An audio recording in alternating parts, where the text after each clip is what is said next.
So eto na mga sangkay, pag-usapan po natin itong inamin po ngayon ng bansang China patungkol po sa kumakalat ngayon na karamdaman sa kanilang bansa.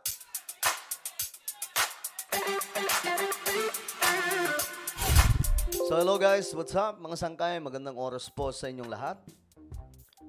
Pandaigdigang balita po tayong mga sangkay. Ang dami pong nangyayari ngayon sa ating mundo, no? Kaya ako, minsan, hirap na hirap po ako. Alin ba yung pipiliin kong information na ilalabas, mga sangkay? Kasi sobrang dami po talagang nagaganap ngayon, mga sangkay, na dapat po malaman ng sambayan ng Pilipino. Pero, pag-usapan po natin ito ngayon, mahalagang usapin ito, mga sangkay. Actually, kasi patungkol po ito sa mga kumakalat na mga karamdaman na nagmula po sa China. Ewan ko ba bakit ganito po yung bansang China, mga sangkay, no? Palagi na lamang pong may mga bagay na o mga karamdaman na doon po sa kanila nagsisimula. Ngayon na ito mga sangkay, pag-usapan po natin. Mayroon po silang pasabog ngayon. Bago tayo magsimula, no, paki-subscribe po muna yung ating YouTube channel. Ayan po, tayo ay 1.4 million subscribers na po tayo. Mga sangkay, ang dami na po natin. Paangat po tayo ng paangat, parami po tayo ng parami. Kaya naman sa mga hindi pa po dyan nakakapag-subscribe, alam nyo na po ang inyong gagawin. Makikita nyo po yung subscribe button sa baba ng video na to. I-click nyo lamang po yung subscribe, i-click nyo po yung bell, at i-click nyo po yung all. Alright? Sa mga nanonood naman po sa Facebook, syempre, i-follow nyo po yung ating Facebook page. Okay. Handa na ba ang lahat? Shoutout ka pala sa lahat ng mga Solid Sangkay. Mag-comment po kayo sa baba ng hashtag Solid Sangkay. Kasama po ang inyong mga lugar para syempre magkakilala po tayo dito sa YouTube. Alright guys, ito na. Umpisa na po natin ito. Ayon po dito sa report, ito na naman mga sangkay, patungkol na naman po ito sa isa pang karamdaman. Ito po ay Mpox. Mayroon daw pong 5 bago mga sangkay na tinamaan sa kanilang bansa. Ano ba nangyayari sa bansang ito, no? China? Yung nauna, yung HMPV.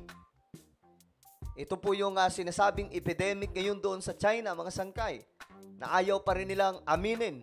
Pero itong mga sangkay, since nag-uumpisa pa lamang, inamin po nila ito. Itong patungkol po dito sa isa pang karamdaman, itong Mpox. Sabi dito, China assured na ito pong outbreak ay effectively hinahandle po ng maayos. Matapos daw po ma-record ang 5 bagong tinamaan. Grabe. Oo, mga sangkay, bakit? Ano sa tingin nyo? Bakit ganun? Lagi pong sa China, no? Ito maliban po dito, mayroon pa pong isa. Hindi pa po tayo tapos doon. Binabantayan po natin yun mga sangkay, yung patungkol po sa epidemic ngayon daw doon po sa China. Na nung una mga sangkay, tinatanggi pa po nila yun. Hindi daw totoo, pero kalaunan, lumabas na rin po yung balita na totoo nga pong nangyayari. Pero yung kanila pong palusot, mga sangkay, parang sabi po nila, depende po sa weather. Kapag sobrang lamig daw, ngayon, marami daw pong tinatamaan. Yun yung kanilang palusot. Pero yung mga doktor, mga sangkay, yung mga professional, pagdating po sa medical, sila po ay nakikiusap sa China na, ano ba, magsabi naman kayo ng totoo. Ano ba talaga yung totoong sitwasyon dyan?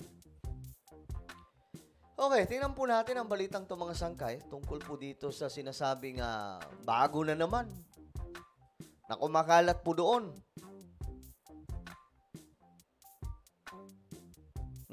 Ito palang karamdaman mga sangkay, ayon po dito, transmitted mula sa hayop. Grabe, no? Well, yung nakaraan na pandemic, di ba? Ganun din po yun, Galing din po yun sa hayop, papunta din po sa tao, mga sangkay. Kadalasan naman po, ganun. So, ito pong isang karamdaman naman po doon sa China, mas delikado daw po ito mga sangkay. Kasi mas ano to, ito nakikita niyo yung larawan, ito po yun. May mga butlig-butlig, no? Marami po na ito pag i-research yung mga sangkay doon po sa, I think, Africa. Sa Africa, napakarami po mga sangkay ang mayroon na ito. So ngayon, doon naman po sa China, mayroon na naman. Ayon po dito, ang World Health Organization or WHO, nagdeklara ng global health emergency dahil po dito.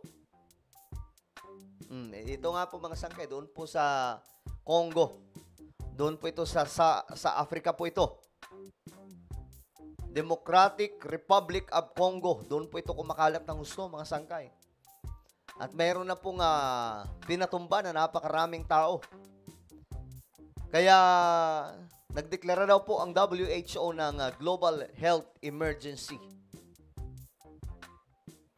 So matapos daw po ang 2 araw nung magdeklara ng declaration, ang WHO, patungkol po dyan mga sangkay, ang China ay nag-announce na sila daw po ay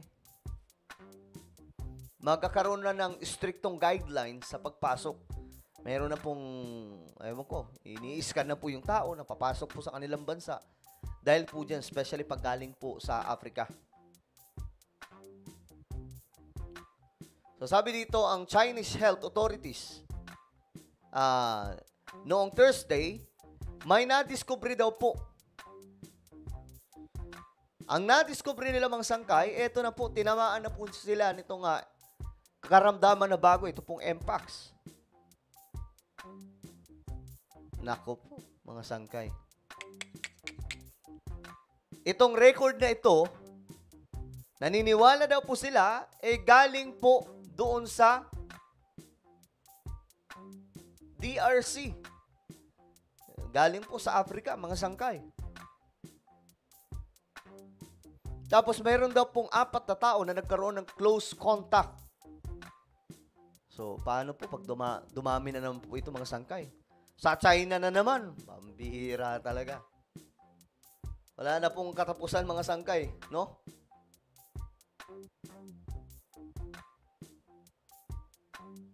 Wala na po itong katapusan itong mga ganitong klaseng karamdaman. Pero alam nyo guys, palaisipan ito Sa Biblia kasi nakapropesiya na in the last days daw po, mga sangkay, magkakaroon po ng pagkalat ng iba't ibang klaseng karamdaman. So up to now, nangyayari po yan. Noon pa po nangyayari ito, mga sangkay. Diba? Nagkakaroon po ng mga epidemya or pandemya. Noon pa, mga sangkay. Up to now, nagaganap. At kung mag-research po kayo ngayon sa Google, try nyo i-research sa Google kung ilan ang listahan ng iba't ibang klaseng karamdaman na nadidiscover sa buong mundo. Makikita nyo yung napakahabang listahan. Sobrang dami. Ano sa tingin nyo? Ito nga ba ay katuparan ng propesiya na nakasulat po sa Biblia? Grabe, no? Well, comment nyo po sa ibaba ang inyong mga opinion, mga sangkay. Ano po ang inyong masasabi tungkol po dito sa bago na namang pasabog nitong China? Ito pong inamin po nila, mga sangkay, na may 5 daw pong tinamaan sa kanila. Ano po ang inyong opinion? Mag-comment lamang po sa ibaba. Mayroon po tayong YouTube channel, Sangkay Revelation. Hanapin nyo po ito sa YouTube. Kapag nakita nyo na, i-click nyo po yung subscribe, i-click ang bell, at i-click nyo po yung all. So, ano po ay magpapaalam, mag-iingat pong lahat. God bless everyone.